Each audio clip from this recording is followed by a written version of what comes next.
Welcome to How's Your ePresence? This show is produced by ePresence, and I am Mark Galvin, your host, and I am so glad you are here with us today.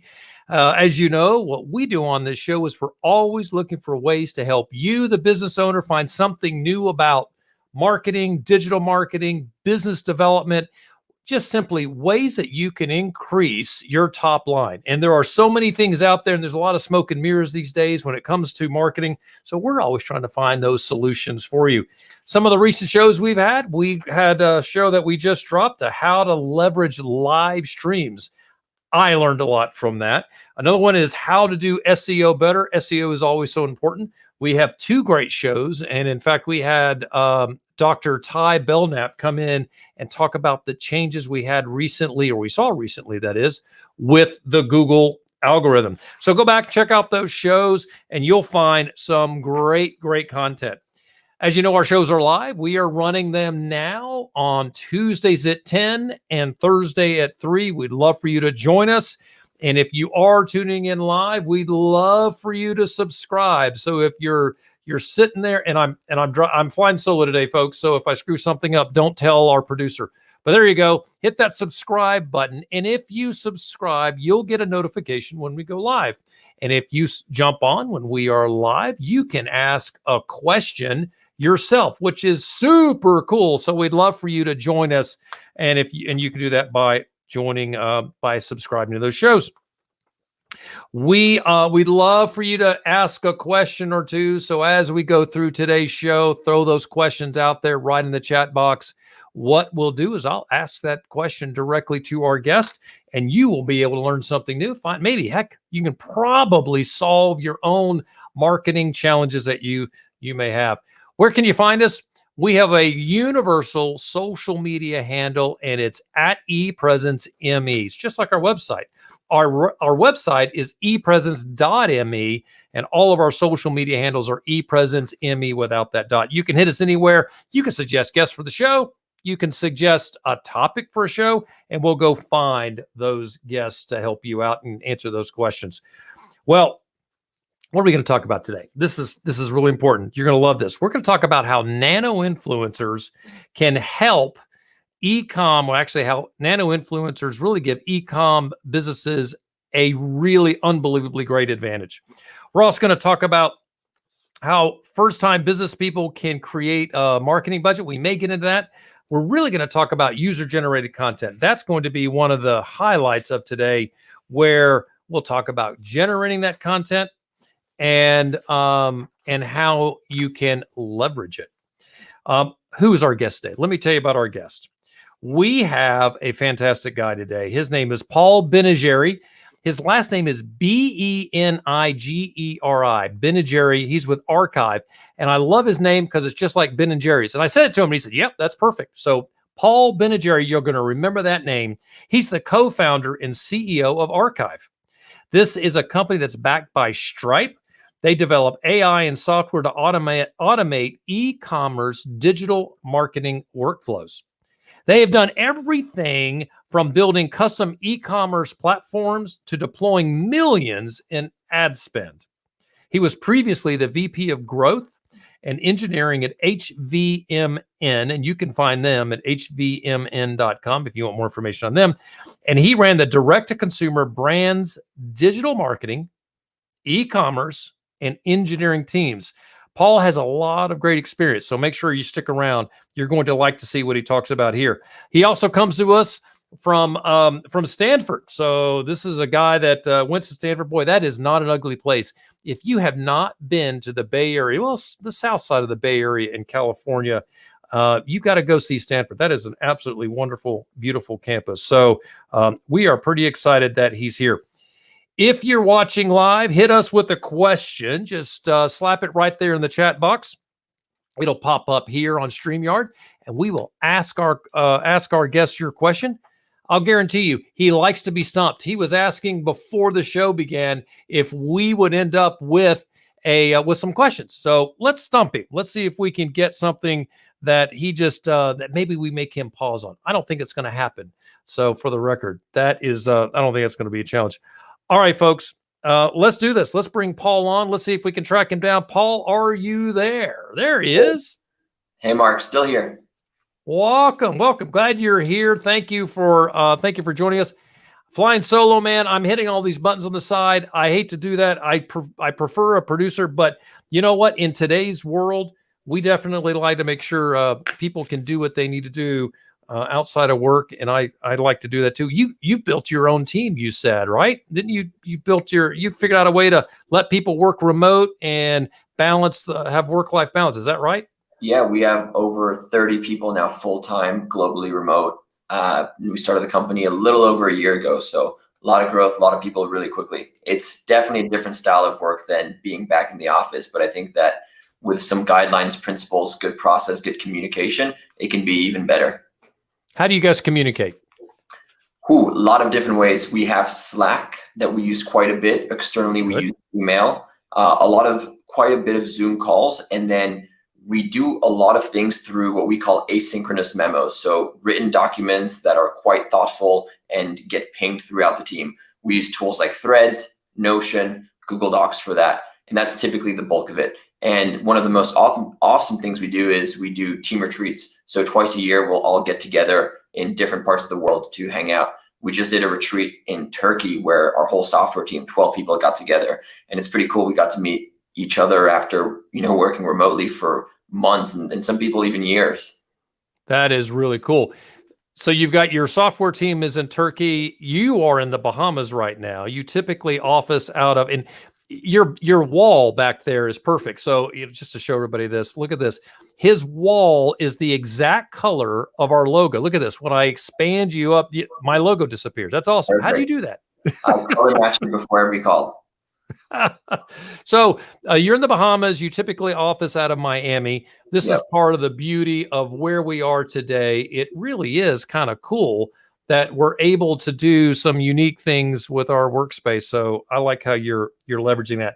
Well, let's get into some questions. What do you think about that? You ready for me to try to stump you? Let's do it. All right. So the first question I have for you is really talk about these nano-influencers. Why do they give e-commerce businesses an unfair advantage? What is it that they're doing that really does that? Yeah, so when you think of influencer marketing, it's different than working with Facebook or Google. With those big platforms, you're just giving dollars to a machine and there's not a lot of benefit or negotiation, right? You can't negotiate with Zuck. With influencers, that's for sure. Every relationship you have is a negotiation. And that's not necessarily a bad thing, but you're working with people that have their own influence, their own communities, and they have a lot of power. They'll hook up their friends and give them huge deals just because they want to be nice. So you got to know that that leverage is there.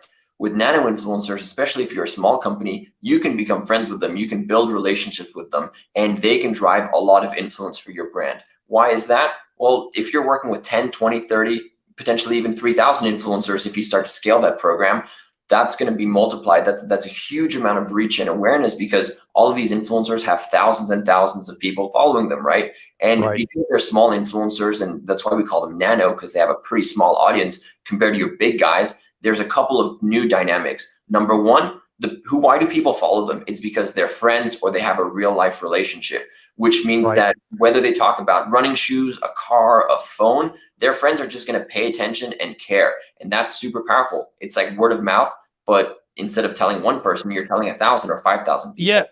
Yeah, and it really is one of those things that makes social media what it is. So it gives you a chance to leverage into these people are building relationships and people are going to listen to them. That's, and I think it's one of the things that is hard to wrap your head around. And I have a hard time wrapping my head around that too. Here I am in social media. We do a lot of work there and understanding how that reach is so potent, but it is. How do you find a nano-influencers? Do you guys have connections to them or do you use an outside firm to track those folks down? We personally work with a lot of influencers through our community programs. So we have a database of over 100 million influencers, about 50 million in the US. Wait. Did you just say 100 million influencers? We have 98 or so million on Instagram, I think 20 or so million on TikTok. So we our servers procrastinate a lot and watch a lot of Instagram feed posts and things. They're doing crazy stuff. Now, so you guys have this database. It's your own database, is that right? That's correct. All right. So if you've got a person that is I'm assuming you're trying to connect a certain client to the right target audience, and so that right target audience has to be the right demographic, maybe the right age, and so you have to parse out those 98 million people that you have as nano-influencers. How do you make it worth the nano-influencers' time to promote that product? Well, it's pretty simple. A lot of brands we work with have awesome products. They're awesome companies, and these influencers, they're excited to tell a story to their audience. They're excited to try stuff. And that's cool. It starts really simple. We reach out on behalf of the brand and we're like, hey, you're talking about golf. That's really cool. Would you like to try this golf shoe? No strings attached. They'll get the golf shoe. They'll really like it. They'll probably post about it, and boom, that is the beginning of a relationship. Now you're emailing with that influencer. You know they love your product. They've already added a little bit of value by maybe doing a couple story posts, and you can engage with them in different ways. You can start off an affiliate partnership. You can pay them for additional content or posts. You can do giveaways with them, but that's really the simplest way to do it. Have them try your product. Most people really like free things. I listen to podcasts like crazy, and there is a podcast that I catch frequently, and it's the oh goodness, I just lost it. It's the USA Today's tech guys. They used to have one guy doing it. Now they've got two guys that'll pop on and talk about technology. They're constantly plugging the type of stuff that they have been testing. They're always trying to figure out how you can do something a little better, and connecting people to products is half that battle. That's a simple example of that. Finding a journalist that'll do it, but there's so many individuals that have thousands of followers. They could do the same thing. Go ahead. And that's where the nano-influencer dynamic becomes really interesting, especially for smaller brands that maybe have smaller budgets. If you're looking at that USA Today podcast or a big influencer with 5 million followers, everyone wants to work with them. They've got Nike in their DMs. They've got Burberry's, they've got everyone. And so for you to even get in touch with them is going to be difficult. You now have to go through an agency, a talent network or something. They're going to charge an extra 20% of that relationship. You're not going to own the relationship because you're never going to talk to the influencer. And that influencer's been posting for years and years and years. So a lot of time they've actually used up a lot of their social capital. People might not believe them as much because they're posting all the time. With these smaller influencers, they might have 50,000 followers. They might have 10,000 followers. They can still have really, really high quality engagement and drive a ton of value for your brand, but they're not being hit up by Nike and all of these brands. So if you DM them or shoot them an email and you're like, hey, we've got this cool product that you stand by, you're making the product, it's your company, it's probably a great product. They're going to be really excited to try it. They're going to be really excited to support it if the product aligns with them. And their followers will not see them as for lack of a better word, as a shill that just constantly posts product. Their followers will see them as a friend or a colleague or someone they know that is genuinely experiencing a product, trying a product, and sharing a real story. That's really believable. That's really authentic, and that works wonders. It totally does wonders, and especially when this is somebody that I have a relationship with, like you just said. If I am interacting with someone who has 10,000 followers, oftentimes they'll respond to me.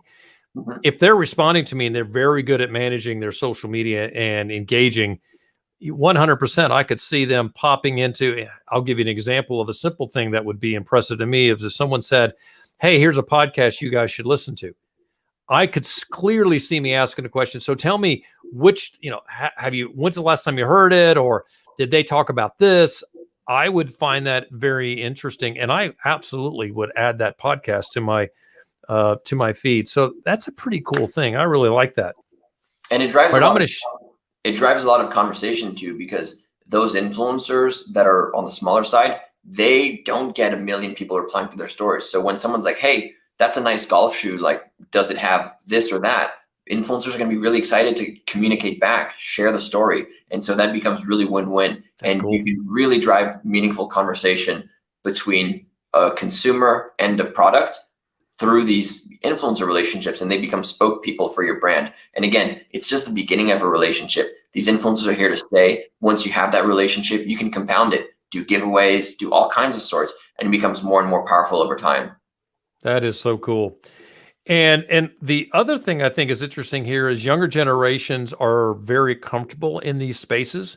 So this is not going to change. This is only going to become a more and more powerful way to promote products. So this is just brilliant. All right. Simple question for you. What is user-generated content? UGC, user-generated content. When you're a brand and you're thinking about marketing, you're going to need some content, right? You're going to need content for your Facebook ads, for your billboards, for your social media. Typically, when you think of content, you're like, okay, well, I'm going to hire a photographer and do a brand shoot, right? And that's typically referred to as maybe branded content or whatever assets. UGC, or user-generated content, means that it is content that is not generated in-house by the brand or by a commissioned photographer. It is authentic content that has been created by users. So when an influencer or a customer shares a story about you drinking a bottle of Coca-Cola or does a feed post with a beautiful picture of these shoes, you can actually leverage that content. That's called user-generated content. When customers write a review on your website, that is also written user-generated content. And so that's what it is. I think that, so I'm kind of stunned about this. And when you get a robust platform, when you're really using your social media well, it is easy to come up with user-generated content. They're going to want to show that they're using that product. And there's a little bit of emotion connected to using products as well. I think that that's really brilliant. All right. So let's say you've got user-generated content. It's sitting there. You don't know what to do. How can you put that user-generated content to good use? What's next? There are so many ways. Really, every marketing channel you have can potentially benefit from user-generated content. Let's go through a couple. You're emailing your customers, right? You've got a sale, you've got a story to tell via email. You can take a story of an influencer using the product and share that across your email. It's going to be engaging. Cool. It's going to be different than your usual brand shoot or your ad. It's going to tell an awesome story. People are going to connect. SMS marketing, same thing. Instead of having maybe just a text that feels a little bit cold, throw in like a beautiful photo or video. You might be running Facebook ads, right? As you know, on Facebook, content is king. It is all about testing. Right. If you want to bring down your CPAs, apart from launching a different product, the main thing you can do is going to be testing different creatives. Creatives, in other words, content. If you have a machine or a factory of user-generated content, it means that whenever you want to do a new test, you don't have to hire a photographer and spend a bunch of money. You have a bank of great content that is super diverse, that has different people featuring it, different ways of talking about the product, and you can just run that through Facebook and really increase your testing volume. So you're going to get better results because, number one, you're testing a lot more because you have all this content coming in and you don't have to do another brand shoot every month or something to just get some more content to test on Facebook. But also, UGC performs really, really well right now for a couple of reasons. Number one, it feels more authentic in the feed. So when people are scrolling through Facebook and see like a beautiful polished Nike ad, that can work, but they know it's an ad. They recognize it. Right. When they see UGC, it looks like their friend talking about the product, an influencer talking about the product. So it's a little bit more thumb stopping, and it's baked in with social proof, right? It's not a brand talking about their product. It's someone else that hopefully sounds genuine talking about the product. And because of all of these factors, we consistently see that for a lot of brands, leveraging UGC on your paid social strategy, Instagram ads, Facebook ads, can really, really help performance over time. You can include it on your website, right?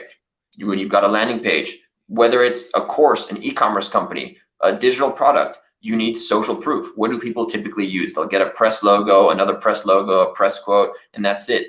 But if you have real footage, videos or photos of real people that are relatable, talking about your product, that's going to be super powerful. And so we see a lot of brands improving. Yeah, I love this because I'll be honest, I think that a lot of times, a lot of companies look at user-generated content as just, that's an impossible thing. You've got to really spend $1 gazillion to get to the point where you have your users showing off that they're using your product. And it has to be one of those products that is, that works, right? So, something they wear. People leave a lot on the table. There's a lot of things you can do to increase your, UGC posts per product. Ask when someone completes their order, tell them you'll give them a small discount code of their share story. Add a little card in your packaging that says, hey, share this and tag this on Instagram, and we'll, give you some sort of incentive. So I think if you're just waiting for people to just magically create content for you, that will happen at scale. It will happen. Right. People will do it, but you can also accelerate that through these in-product, in-website, through email features. And most brands do not do that. And you can also just ask people. You can literally email your customers and be like, hey, can you create some content for us? Like, they'll probably be like, sure, would love to help. This is a great product. So you read my mind. That is exactly what I was wondering, is what is it that a business can do to get, kind of spurn, kind of throw some fuel on that fire to create some user-generated content. And this is very true across all social media.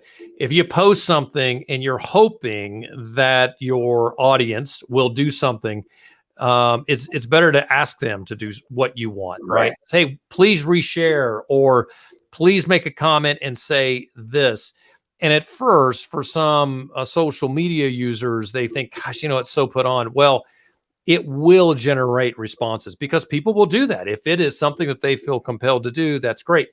If you're a business owner and you don't think that that works because you won't do it, it doesn't mean it doesn't work. It just means that you won't do it.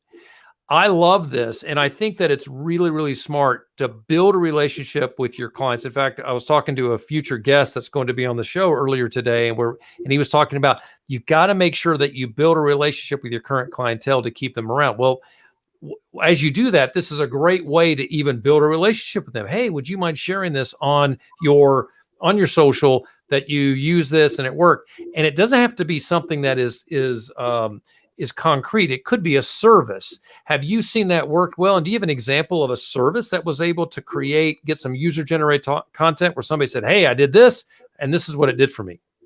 Yeah. I mean, one example is Klarna, the payments company, Shopify. They work with a lot of Shopify brands and have, installments. They do a ton of influencer marketing and generate massive UGC.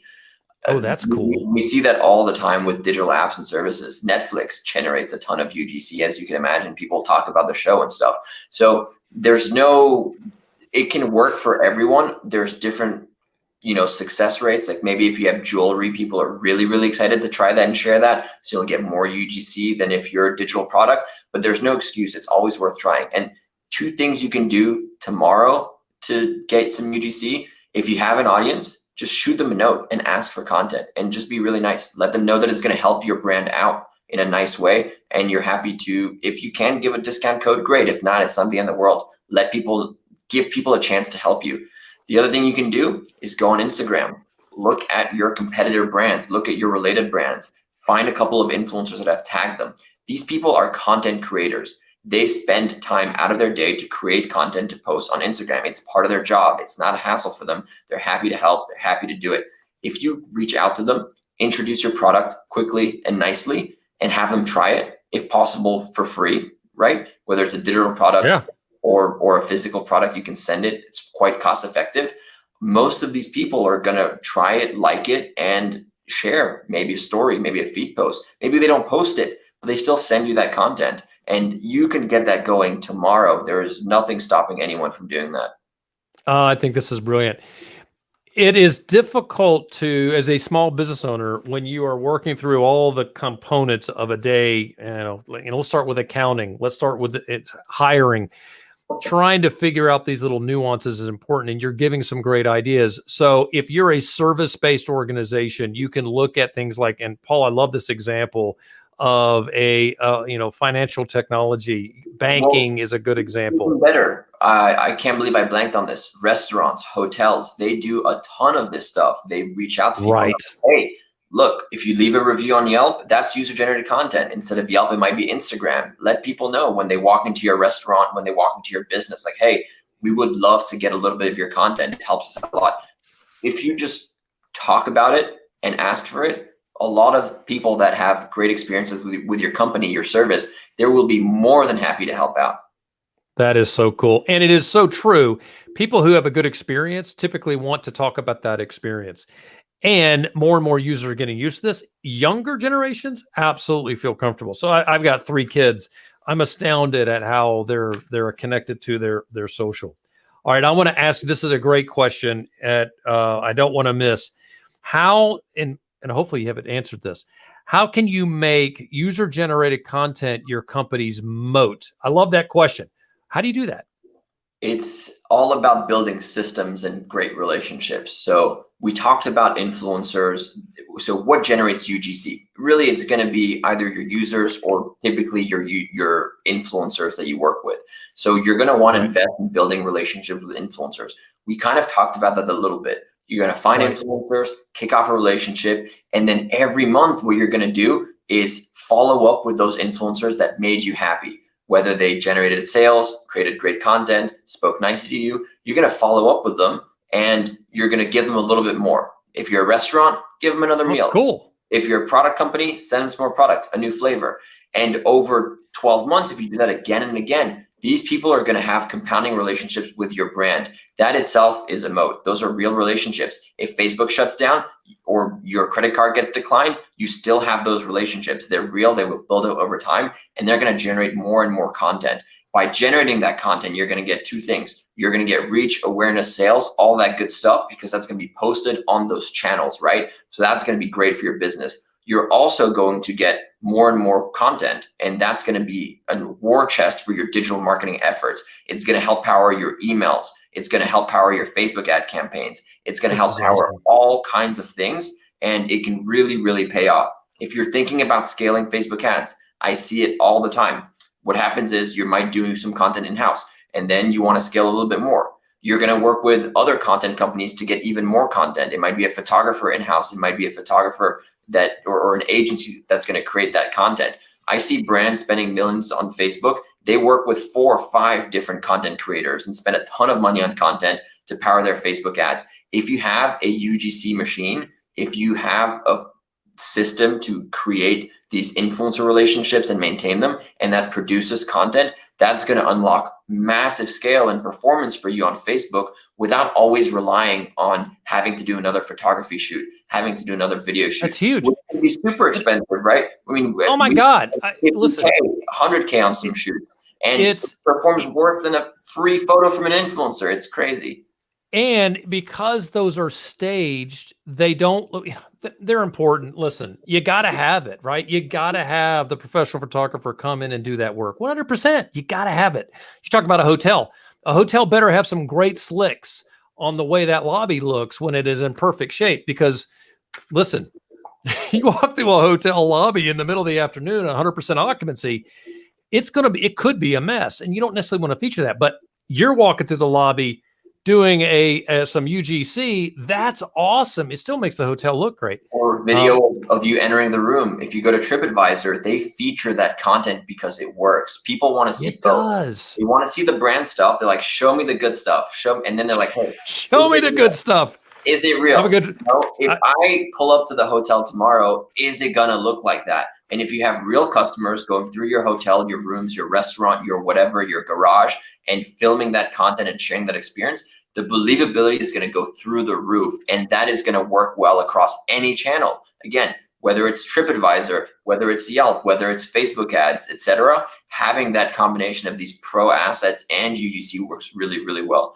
We're even seeing brands that are saying, hey, screw this, paid, staged, highly produced stuff. We're only going to do UGC. We're going to show diversity of people coming in, all kinds of people, all kinds of body types and skin colors, just to show massive diversity. And that really helps lift the brand up and makes it accessible. 100%. Everyone 100%.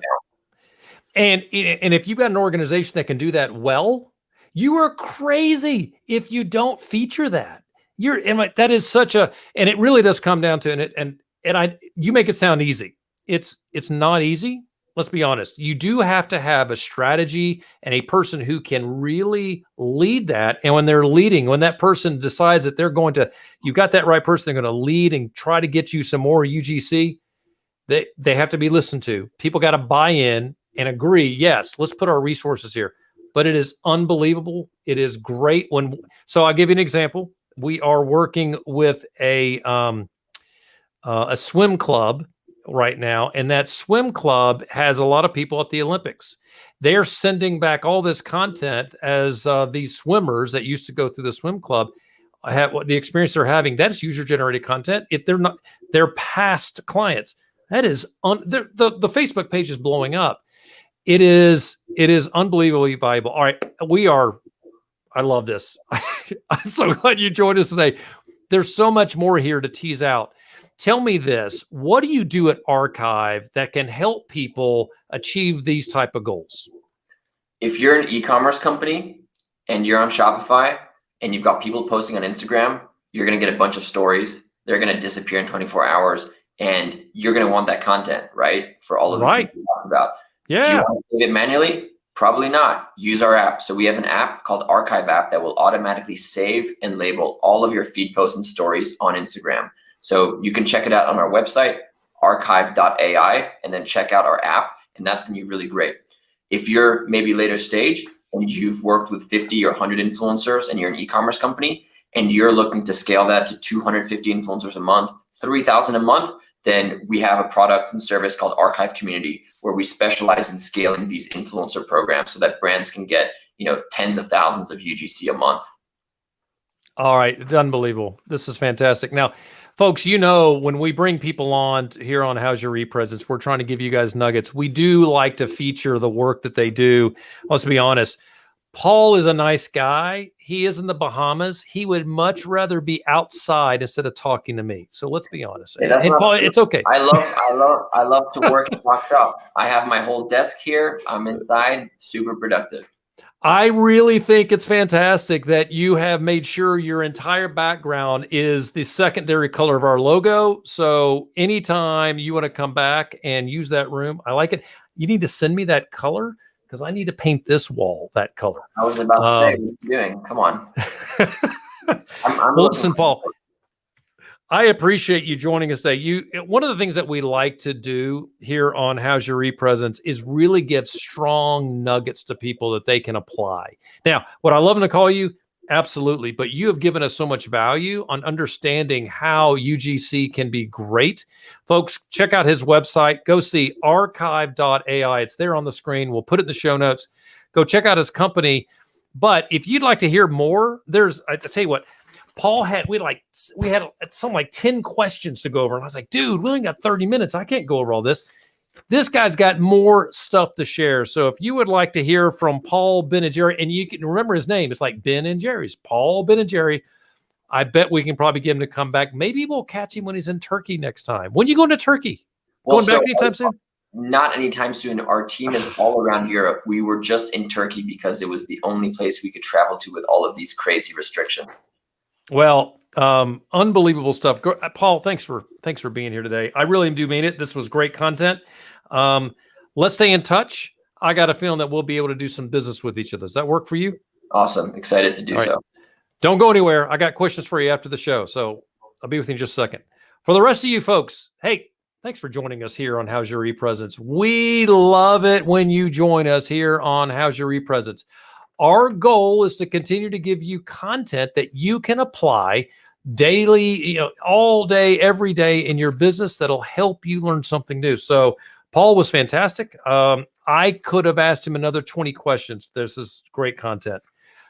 What do we do at How's Your ePresence? At How's Your ePresence, we are a full-service social media agency. So we manage company, personal. We do webinars. We have consulting. If you would like to join us on How's Your ePresence, you'd like to check out some of our services, check out you can go to our website and you check out all our podcasts. You can also give us a message there.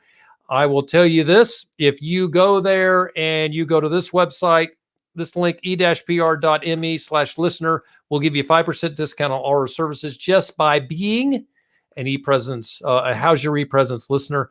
Our website is ePresence.me. So I am so appreciative of you being here today. We are dropping shows on all the social media channels. We're on Facebook. We're on LinkedIn. We're on YouTube. YouTube is the largest social media channel. Yes, it's YouTube is the largest social media channel. Check us out there for videos. And then we always drop all of our shows on any of those podcast apps out there, so you can have us on your iPhone and catch our great content. back and forth to work. I am Mark Galvin, your host, and trying to do too many things at once as you see me bouncing back and forth. I miss Morgan Wood. She is our producer and one of our most important members here on How's Your ePresence. Folks, thanks for being here. Come join us on Tuesdays at 10 Eastern or 3 p.m. On Thursdays. We'll see you then. Thanks for joining us.